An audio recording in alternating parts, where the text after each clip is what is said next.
Friends, നമ്മുടെ ministry of പവറിന് കീഴിലുള്ള സെൻട്രൽ പവർ റിസർച്ച് ഇൻസ്റ്റിറ്റ്യൂട്ടിൻ്റെ പുതിയൊരു റിക്രൂട്ട്മെൻറ്റ് നോട്ടിഫിക്കേഷൻ വന്നിട്ടുണ്ട്. പെർമനൻറ്റ് വേക്കൻസിയാണ്. അത്യാവശ്യം നല്ല സാലറി, ഒട്ടനവധി അലവൻസൊക്കെയുള്ള പോസ്റ്റുകളുണ്ട്. അപ്പോൾ ഇതിൻ്റെ ഹെഡ് ഓഫീസ് വരുന്നത് നമ്മുടെ ബാംഗ്ലൂരിലാണ്. അപ്പോൾ ഇതിലേക്ക് എങ്ങനെയാണ് നമ്മൾ അപ്ലൈ ചെയ്യേണ്ടത്, എങ്ങനെയാണ് ഇതിലേക്കുള്ള സെലക്ഷൻ തുടങ്ങിയിട്ടുള്ള കാര്യങ്ങളെല്ലാം വിശദമാക്കുന്ന ഒരു വീഡിയോ ആണ്. അതുകൊണ്ട് തന്നെ നിങ്ങൾ വീഡിയോ സ്കിപ്പ് ചെയ്യാതെ മുഴുവനായിട്ടും കാണുക. ഇത്തരത്തിലുള്ള വീഡിയോസ് കാര്യങ്ങളിലൊക്കെ നിങ്ങളിലേക്ക് ലഭിക്കാനായിട്ട് നമ്മുടെ ചാനൽ സബ്സ്ക്രൈബ് ചെയ്യാനും അതോടൊപ്പം ബെല്ലേക്ക് എനേബിൾ ചെയ്യാനും നിങ്ങൾ മറക്കണ്ട. അതോടൊപ്പം നിങ്ങളുടെ കൂട്ടുകാരിലേക്ക് മാക്സിമം നിങ്ങൾ ഷെയർ ചെയ്യുക. അപ്പോൾ നേരെ നമുക്ക് നോട്ടിഫിക്കേഷനിലേക്ക് വരാം. ഇതാണ് നിങ്ങൾക്കിവിടെ കാണാൻ CPR-യുടെ അഡ്വർടൈസ് നമ്പർ ഇവിടെ കാണാൻ പറ്റും. നിങ്ങൾക്ക് CPRI 6/2025. അപ്പോൾ ഇതിൻ്റെ നിങ്ങൾക്കിവിടെ കാണാം. ഇതിൻ്റെ CPR-ൻ്റെ ഹെഡ് ഓഫീസ് വരുന്നത് നമ്മുടെ ബാംഗ്ലൂരിലാണ് സ്ഥിതി ചെയ്യുന്നത്. പിന്നെ അതിൻ്റെ മറ്റ് യൂണിറ്റുകൾ നമ്മുടെ ഭോപ്പാൽ, ഹൈദരാബാദ്, നാഗ്പൂർ, നാസിക്, നോയിഡ, അതുപോലെ കൊൽക്കത്ത, ഗുവാഹത്തി, റൈപ്പൂർ ഒക്കെ ഉണ്ട്. അപ്പോൾ ഇവിടെയൊക്കെ ആയിരിക്കും നിങ്ങൾക്ക് പോസ്റ്റിംഗ് ലഭിക്കാനുള്ള സാധ്യത. ഇനി ഇതിലേക്ക് നിങ്ങൾക്ക് ഓൺലൈനായിട്ടാണ് അപ്ലൈ ചെയ്യേണ്ടത്. ഇന്ത്യയിൽ വിവിധ ലൊക്കേഷനിലായിട്ടായിരിക്കും നമുക്ക് പോസ്റ്റിംഗ് ലഭിക്കുക. അവിടെയുള്ള വേക്കൻസികളൊക്കെയാണ്. സയൻറ്റിഫിക് അസിസ്റ്റൻ്റ് ഇവിടെ കാണാം 4 വേക്കൻസി. അതുപോലെ തന്നെ എഞ്ചിനീയറിംഗ് അസിസ്റ്റൻ്റ് 8 വേക്കൻസിയാണ് കേട്ടോ. അതിൽ ടോട്ടൽ വേക്കൻസിയിൽ ജനറലിൽ 7 വേക്കൻസി വരുന്നുണ്ട്. പിന്നെ EWSൻ്റെ 5 വേക്കൻസി വരുന്നുണ്ട്. SC/ST OBC ഇങ്ങനെയുള്ളവർക്ക് ഇതിൽ വേക്കൻസി ഇല്ല. അവർക്ക് എന്ത് ചെയ്യാൻ ജനറൽ വേക്കൻസിയിലേക്ക് അപ്ലൈ ചെയ്യാം കേട്ടോ. ഇനി അടുത്തത് ടെക്നീഷ്യൻ ഗ്രേഡ് 1 ആണ്. ഇതിൽ ടോട്ടൽ 6 വേക്കൻസിയാണ്. അതിൽ 4 വേക്കൻസി ജനറലാണ്, 2 വേക്കൻസി OBC NCL കാൻഡിഡേറ്റ്സിനാണ്.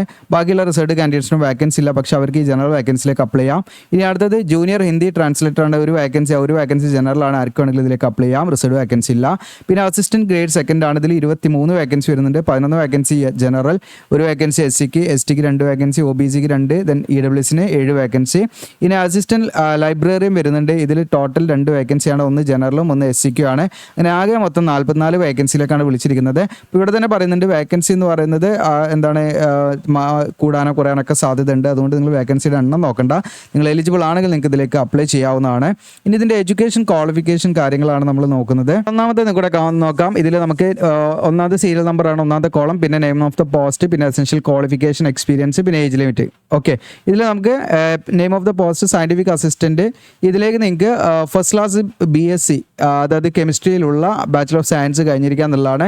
അപ്പോൾ കെമിസ്ട്രിയിൽ നിങ്ങൾ BSc കെമിസ്ട്രി കഴിഞ്ഞവർക്ക് ഇതിലേക്ക് അപ്ലൈ ചെയ്യാം. ഫസ്റ്റ് ക്ലാസ് ഉണ്ടായിരിക്കണം. വിത്ത് 5 years എക്സ്പീരിയൻസും വേണം. 35 ഏജ് ലിമിറ്റ് വരുന്നത്. ഏജ് ലിമിറ്റ് ക്ലോസിംഗ് ഡേറ്റിലേക്കാണ് കണക്കാക്കുന്നത്. അതുപോലെ എഞ്ചിനീയറിംഗ് അസിസ്റ്റൻറ്റ്, ഇതിലേക്ക് നിങ്ങൾക്ക് ഡിപ്ലോമയാണ് ഫസ്റ്റ് ക്ലാസ് പറയുന്നത്. 3 വർഷം ഡ്യൂറേഷനുള്ള എഞ്ചിനീയറിംഗ് അല്ലെങ്കിൽ ടെക്നോളജിയിലുള്ള, അതായത് ഈ പറയുന്ന ഇലക്ട്രിക്കലോ അല്ലെങ്കിൽ സിവിലോ നിങ്ങൾക്ക് എന്താണ് ഈ പറയുന്ന ഡിപ്ലോമ ഉണ്ടെങ്കിൽ നിങ്ങൾക്ക് എന്ത് ചെയ്യാം 3 year ഡ്യൂറേഷനുള്ള ഫസ്റ്റ് ക്ലാസ് ഡിപ്ലോമ ഉണ്ടെങ്കിൽ അപ്ലൈ ചെയ്യാം. 5 വർഷത്തെ എക്സ്പീരിയൻസ് ഉണ്ടായിരിക്കണം. 35 ഏജ് ലിമിറ്റ് വരുന്നത്. ദെൻ അടുത്തത് ടെക്നീഷ്യൻ ഗ്രേഡ് 1 ആണ്. ഇതിലേക്ക് നിങ്ങൾക്ക് ITI ഇലക്ട്രിക്കൽ ട്രേഡിൽ നിങ്ങൾക്ക് ITI കഴിഞ്ഞവർക്ക് എന്ത് ചെയ്യാം ഇതിലേക്ക് അപ്ലൈ ചെയ്യാം. വേറെ എക്സ്പീരിയൻസോ മറ്റ് കാര്യങ്ങളൊന്നും വേണ്ട. ഫ്രഷേഴ്സിന് അപ്ലൈ ചെയ്യാം. 28 ഏജ് ലിമിറ്റ് വരുന്നത്. ദെൻ ജൂനിയർ ഹിന്ദി ട്രാൻസ്ലേറ്റർ, ഇതിലേക്ക് നിങ്ങൾക്ക് ഗ്രാജുവേഷനാണ്. ആ ഗ്രാജുവേഷനിൽ നിങ്ങൾ ഹിന്ദി ഇംഗ്ലീഷും ഇലക്ടീവ് സബ്ജക്റ്റായിട്ട് പഠിച്ചിരിക്കാനുള്ള കണ്ടീഷനുള്ളൂ. 30 ഏജ് ലിമിറ്റ് വരുന്നത്. യാതൊരുവിധ എക്സ്പീരിയൻസോ മറ്റ് കാര്യങ്ങളോ വേണ്ട. ഫ്രഷേഴ്സിന് അപ്ലൈ ചെയ്യാം. ഇതിനടുത്തത് അസിസ്റ്റന്റ് ഗ്രേഡ് 2 ആണ്. ഇതിലേക്ക് നിങ്ങൾക്ക് അപ്ലൈ ചെയ്യാനുള്ള ക്വാളിഫിക്കേഷൻ എന്ന് പറയുന്നത് ഫസ്റ്റ് ക്ലാസ് BA, BSc, അതല്ലെങ്കിൽ BCom, അതല്ലെങ്കിൽ BBA, BBM, അല്ലെങ്കിൽ BCA. ഈ പറഞ്ഞിരിക്കുന്ന ഏതെങ്കിലും ഒരു ഗ്രാജുവേഷനിൽ ഫസ്റ്റ് ക്ലാസ് ഉണ്ടായിരിക്കുക എന്നുള്ളതാണ്. അത് മാത്രം പോരാ, നമ്മുടെ ഈ പറയുന്ന national institute of electronics and information technology conduct ചെയ്യുന്ന ബേസിക് കമ്പ്യൂട്ടർ കോഴ്സിൽ മിനിമം ഗ്രേഡ് B ഉണ്ടായിരിക്കണം എന്നുള്ളതാണ്. ഓക്കെ, അങ്ങനെയുള്ളവർക്ക് ഇതിലേക്ക് അപ്ലൈ ചെയ്യാൻ പറ്റുള്ളൂ. 30 ഏജ് ലിമിറ്റ് വരുന്നത്. ഇതിന് അസിസ്റ്റന്റ് ലൈബ്രറിയൻ ആണ്. ഇതിലേക്ക് നിങ്ങൾക്ക് ഏതെങ്കിലും വിഷയത്തിലുള്ള ഗ്രാജുവേഷനും ലൈബ്രറി സയൻസിലുള്ള ഡിപ്ലോമ ഉള്ളവർക്ക് ഇതിലേക്ക് അപ്ലൈ ചെയ്യാം. 30 ഏജ് ലിമിറ്റ് വരുന്നത്. അപ്പോൾ ഇത്രയാണ് ഇതിൻ്റെ ക്വാളിഫിക്കേഷൻ കാര്യങ്ങളൊക്കെ. 25/5/2025 കണക്കാക്കിയാണ് ഏജ് ലിമിറ്റ് ഒക്കെ കണക്കാക്കുന്നത്. പിന്നെ റിസർവ് വേക്കൻസിയിലേക്ക് അപ്ലൈ ആണെങ്കിൽ നിങ്ങൾക്ക് ഏജ് റിലാക്സേഷൻ ഒക്കെ ഉണ്ടായിരിക്കും. പിന്നെ ഇതിലേക്ക് നിങ്ങൾക്ക് ഇതിൻ്റെ പേ ലെവലും അതുപോലെ സെലക്ഷൻ പ്രൊസീജിയറും ഇതിൽ കൊടുത്തിട്ടുണ്ട്. സയൻറ്റിഫിക് അസിസ്റ്റൻ്റ് ആണെങ്കിൽ നിങ്ങൾക്ക് 37 മുതൽ 1,12,400 വരെയാണ്. പിന്നെ ഇതിലേക്ക് CBT അതുപോലെ പ്രാക്ടിക്കൽ സ്കിൽ ടെസ്റ്റ് ഉണ്ടാവും. ഇനി എഞ്ചിനീയറിംഗ് അസിസ്റ്റൻ്റ് ആണെങ്കിൽ ഇതാണ് പേ ലെവൽ. അതുപോലെ ഇതിൽ CBT പ്രാക്ടിക്കൽ സ്കിൽ ടെസ്റ്റ് ഉണ്ടാവും. ടെക്നീഷ്യൻ ഗ്രേഡ് ആണെങ്കിൽ ഇതാണ് പേ ലെവൽ വരുന്നത്. നിങ്ങൾക്ക് നോക്കാം. CBT ട്രേഡ് ടെസ്റ്റും ഉണ്ടാവും. ജൂനിയർ ഹിന്ദി ട്രാൻസ്ലേറ്ററും അസിസ്റ്റന്റ് ഗ്രേഡ് 2ഉം അസിസ്റ്റന്റ് ലൈബ്രറി, ഇതിലേക്ക് നിങ്ങൾക്ക് കമ്പ്യൂട്ടർ ബേസ്ഡ് ടെസ്റ്റ് മാത്രമേ ഉണ്ടാവുള്ളൂ. മറ്റു സ്കിൽ ടെസ്റ്റ് പ്രാക്ടിക്കൽ ടെസ്റ്റ് ഉണ്ടാവില്ല. ഓക്കെ, അതിൻ്റെ പേ ലെവലൊക്കെ അവിടെ കൊടുത്തിട്ടുണ്ട്. ഇനി ഇതിലേക്ക് നമ്മൾ ശ്രദ്ധിക്കേണ്ടതായിട്ടുള്ള കാര്യങ്ങൾ, രജിസ്റ്റർ ചെയ്യുന്ന സമയത്ത് ഡോക്യുമെൻറ്റ്സ് ഒക്കെ അപ്ലോഡ് ചെയ്യണം. അതായത് സ്കാൻ ചെയ്ത പാസ്പോർട്ട്സ്, ഫോട്ടോഗ്രാഫും സിഗ്നേച്ചറൊക്കെ നമ്മൾ എന്ത് ചെയ്യണം ഇതിലേക്ക് അപ്ലോഡ് ചെയ്യണം. പിന്നെ SLC സർട്ടിഫിക്കറ്റ് മുതൽ നിങ്ങളുടെ എന്തൊക്കെയാണോ നിങ്ങളുടെ ക്വാളിഫിക്കേഷൻ സർട്ടിഫിക്കറ്റ് അതെല്ലാം നിങ്ങൾ എന്ത് ചെയ്യണം ഇതിലേക്ക് പ്രോപ്പറായിട്ട് അപ്ലോഡ് ചെയ്യണം. ഓക്കെ, പിന്നെ അതെല്ലാം PDF ഫോമായിട്ടായിരിക്കണം കേട്ടോ. പിന്നെ SC/ST OBC അങ്ങനെയുള്ള കാറ്റഗറി സർട്ടിഫിക്കറ്റൊക്കെ നിങ്ങൾ അപ്ലോഡ് ചെയ്യണം അങ്ങനെയുള്ള ഉദ്യോഗാർത്ഥികൾ. പിന്നെ ഫോട്ടോഗ്രാഫ് അപ്ലോഡ് ചെയ്യുമ്പോൾ കളർ പാസ്പോർട്ട് സൈസ് ഫോട്ടോഗ്രാഫ് ആയിരിക്കണം. 3 months ഉള്ളിലെടുത്ത ഫോട്ടോഗ്രാഫ് ആയിരിക്കണം, പ്രത്യേകം ശ്രദ്ധിക്കുക. പിന്നെ സിഗ്നേച്ചർ ആണെങ്കിൽ ബ്ലാക്ക് ഇങ്ക് കൊണ്ട് വൈറ്റ് പേപ്പറിലായിരിക്കണം സൈൻ ചെയ്ത് അപ്ലോഡ് ചെയ്യേണ്ടത്. ഓക്കെ, അപ്പോൾ ഇത്രയാണ്. ഇനി ഇതിൻ്റെ പേയ്മെൻറ്റ് അപേക്ഷാ ഫീസിൻ്റെ കാര്യങ്ങൾ എന്ന് പറഞ്ഞാൽ scientific assistant, engineering assistant, junior Hindi translator ഇതിലേക്ക് 1000 രൂപയാണ് ഓരോ പോസ്റ്റിലും നിങ്ങൾക്ക് അപ്ലൈ ചെയ്യാനുള്ള amount. Then technician grade 1, assistant grade 2, assistant librarian ആണെങ്കിൽ 700 രൂപ മതി. എന്നാൽ SC/ST, എക്സ് സർവീസ് മാൻ, അതുപോലെ ഫീമെയിൽ കാൻഡിഡേറ്റ്സ് ഇവർക്ക് യാതൊരുവിധ ഫീസും കൊടുക്കേണ്ട, ഫ്രീ ആയിട്ട് അപ്ലൈ ചെയ്യാം. അപ്പോൾ ഫീമെയിൽ കാൻഡിഡേറ്റ്സ് ഏത് കാറ്റഗറിയിലാണെങ്കിലും അവർക്ക് ഫ്രീ ആണ് കേട്ടോ. അതുപോലെ SC/STക്കും PWD, എക്സ് സർവീസ് മാനും ഫ്രീ ആയിട്ട് ഇതിലേക്ക് അപ്ലൈ ചെയ്യാം. ഇനി ഇമ്പോർട്ടൻറ്റ് ഡേറ്റ്സ്, ഓൺലൈൻ അപേക്ഷയുടെ സ്റ്റാർട്ടിംഗ് ഡേറ്റ് 5/5/2025 മുതൽ നിങ്ങൾക്ക് 25/5/2025 വരെ അതിലേക്ക് അപ്ലൈ ചെയ്യാവുന്നതാണ്. ഇതിൻ്റെ വെന്യൂ കാര്യങ്ങളൊക്കെ അഡ്മിറ്റ് കാർഡ് വഴി നിങ്ങൾ അറിയിക്കും. എക്സാം സെൻറ്റർ നമുക്ക് വരുന്നത് കൊൽക്കത്ത, ബാംഗ്ലൂർ, നാഗ്പൂർ, ഹൈദരാബാദ്, ഭോപ്പാൽ, നോയിഡ, ഡൽഹിയൊക്കെ വെച്ചായിരിക്കും എക്സാം സെൻറ്റർ ഉണ്ടായിരിക്കുക. അപ്പോൾ അവിടെ പോയിട്ട് നമ്മൾ എക്സാം എഴുതേണ്ടി വരും. പിന്നെ ഇതിൽ ഫ്രീക്വൻലി ആസ്ക്ഡ് ക്വസ്റ്റ്യൻ, നിങ്ങൾക്ക് എന്തെങ്കിലും ഡൗട്ടോ കാര്യങ്ങളൊക്കെ ഉണ്ട് അതുമായി ബന്ധപ്പെട്ടുള്ള ക്വസ്റ്റ്യൻസ് കാര്യങ്ങളൊക്കെ ഇതിൽ കൊടുത്തിട്ട് വേണം നിങ്ങൾക്ക് അതിൻ്റെ ആൻസറും ഉണ്ട് നിങ്ങൾക്ക് നോക്കാവുന്നതാണ്. ഇനി നമ്മൾ എങ്ങനെയാണ് ഇതിലേക്ക് അപ്ലൈ ചെയ്യേണ്ടതെന്നുള്ള കാര്യങ്ങളിലേക്കാണ് വരുന്നത്.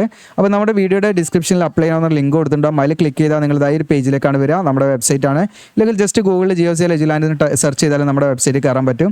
ഇത് നമ്മുടെ വെബ്സൈറ്റിൻ്റെ ഹോം പേജ് ആണ്. അപ്പോൾ ഇവിടെ ലേറ്റസ്റ്റ് ജോബ്സ് എന്ന് കൂടെ കാണാം, CPRI എന്ന് കാണാം, അതുപോലെ സെൻട്രൽ ഗവൺമെൻറ് ജോബ്സിൽ ഇവിടെ ഉണ്ട്, അതേ സെയിം പോസ്റ്റ് ഉണ്ട്. അപ്പോൾ ഇവിടെ നിങ്ങളത് നോക്കുക, CPRI നോക്കുക. ഇനി ഇവിടെ ഇത് കണ്ടിട്ടില്ല, ഇവിടെ സെർച്ച് ചെയ്യാനുള്ള ഓപ്ഷൻ ഉണ്ട്, CPRI എന്ന് അടിച്ചു കൊടുത്താൽ മതി. ഇനി നമ്മൾ പുതിയ പോസ്റ്റൊക്കെ ഇതിലേക്ക് ആഡ് ചെയ്യുമ്പോൾ ഇത് താഴോട്ട് പോയിട്ട് എന്ത് ചെയ്യും, ഇവിടെ കാണാതാകുന്ന സമയത്ത് നമുക്ക് റീഡ് മോർ എന്നുള്ള ക്ലിക്ക് ചെയ്താൽ നിങ്ങൾക്ക് അത് ഫൈൻഡ് ഔട്ട് ചെയ്യാം. അപ്പോൾ ഇവിടെ നിങ്ങൾക്ക് CPRI എന്നുള്ള റിക്രൂട്ട്മെൻറ്റിൽ അതിൽ ക്ലിക്ക് ചെയ്യാം. നമ്മൾ അതിൽ ക്ലിക്ക് ചെയ്യുന്ന സമയത്ത് ഇത് താഴോട്ട് സ്ക്രോൾ ഡൗൺ ചെയ്യാം. നിങ്ങൾ താഴോട്ട് സ്ക്രോൾ ഡൗൺ ചെയ്താൽ ഇവിടെ നോട്ടിഫിക്കേഷൻ കാണാം, നോട്ടിഫിക്കേഷൻ ഡൗൺലോഡ് ചെയ്യാം. ആപ്ലിക്കേഷൻ ഫോം എന്നുള്ള ലിങ്ക് കാണാം, അതിൽ ക്ലിക്ക് ചെയ്യാം. ഓപ്പൺ ആക്കി തരാം. ആപ്ലിക്കേഷൻ ഫോം എന്നുള്ളതിൽ ഓപ്പൺ ആക്കുമ്പോൾ നമ്മൾ ഈ ഒരു പേജിലേക്കാണ് വരിക. നിങ്ങൾക്ക് ഇവിടെ കാണാൻ പറ്റും ഓരോ സ്റ്റെപ്പ്. ഫസ്റ്റ് രജിസ്ട്രേഷൻ ആണ്, പിന്നെ personal details, education details, documents upload, application fee, പിന്നെ കൺഫർമേഷൻ, പ്രിൻ്റ് എടുത്ത് നിങ്ങൾ സൂക്ഷിച്ച് വെക്കുക. ഇത്രയും കാര്യങ്ങളാണ്. സ്റ്റാർട്ടിംഗ് ഡേറ്റും ക്ലോസിംഗ് ഡേറ്റും കൂടെ കൊടുത്തിട്ടുണ്ട്. നിങ്ങൾക്ക് കോൺടാക്ട് ചെയ്യാനുള്ള നമ്പർ, എന്തെങ്കിലും ഡൗട്ടൊക്കെ ഉണ്ടെങ്കിൽ വിളിക്കാനുള്ള നമ്പർ ഇവിടെ ഉണ്ട്, അന്വേഷിക്കാവുന്നതാണ്. അപ്പോൾ ആദ്യമായിട്ടാണ് വരുന്നതെങ്കിൽ നമ്മൾ രജിസ്റ്റർ ചെയ്യണം. ഏറ്റവും അടിയിലും കൂടെ കാണാൻ പറ്റും ടു രജിസ്റ്റർ എന്നുണ്ട്, ക്ലിക്ക് ചെയ്ത് കൊടുക്കുക. ഓൾറെഡി രജിസ്റ്റർ ചെയ്താൽ ലോഗിൻ ചെയ്യാനുള്ള ഭാഗമുണ്ട് ഇവിടെ. പിന്നെ നിങ്ങൾക്ക് ഇൻസ്ട്രക്ഷൻ ഉണ്ട്, ഇൻസ്ട്രക്ഷൻ ക്ലിക്ക് ചെയ്യുക. ഇൻസ്ട്രക്ഷനിൽ ക്ലിക്ക് ചെയ്ത് കഴിഞ്ഞാൽ എന്തൊക്കെ ഡോക്യുമെൻറ്റ്സ് പോസ്റ്റ് വൈസ് നമ്മൾ എന്തൊക്കെ ഡോക്യുമെൻറ്റ്സ് ഇവിടെ അപ്ലോഡ് ചെയ്യണം എന്നുള്ളതാണ്. നിങ്ങൾക്ക് എന്തെങ്കിലും ഡൗട്ട് ഉണ്ടാകുന്ന നോക്കിയിട്ട് നിങ്ങൾക്ക് ചെയ്യാവുന്നതാണ്. നമ്മൾ ഓൾറെഡി പറഞ്ഞതാണ്, അതുകൊണ്ടാണ് ഇതാക്കുന്നത്. പിന്നെ നിങ്ങൾക്ക് പേയ്മെൻറ്റിൽ എന്തെങ്കിലും ഡൗട്ട് ഉണ്ട്, അതിൻ്റെ ഇൻസ്ട്രക്ഷൻ ഉണ്ട്.